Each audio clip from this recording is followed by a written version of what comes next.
هر عالمی که گفت با یک دستم آفتاب به یک دستم مهتاب بگذاره از سخن حق چشم پوشی نمی کنم، این عالم واقعا عالم هست.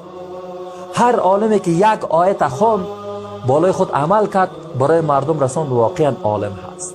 عالمی که تمام علوم دنیا را فهمید اما عمل نکرد، شب و روز در فکر شهرت و قدرت بود، این به مثل عمو مرکبی است که در پشتش کتابا را نقل میکنه. والله متعال هم چنین عالما را مثل عمو مرکب مثال داده که در پشتش چی میکنه؟ کتابها را نقل میکنه. عالمی است که تمسک به قرآن حدیث بکنه، آنچه که سنت هست و آنچه که بدعت هست بیان بکنه، از هیچ کسی هراس نداشته باشه، بر ذات مردم کار نکنه.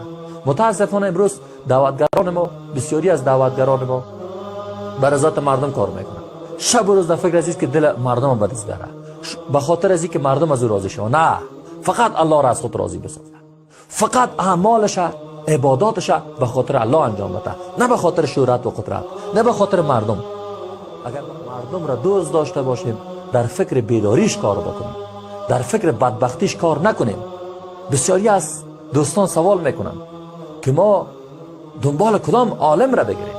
او برادر گرامی، تو منحرف نمیشی تا زمانی که با دنبال چی باشی؟ قرآن حدیث باشی. منحرف نمیشود کسی که با دنبال قرآن حدیث باشد و گمراه میشود کسی که رد و مقلد علما باشد.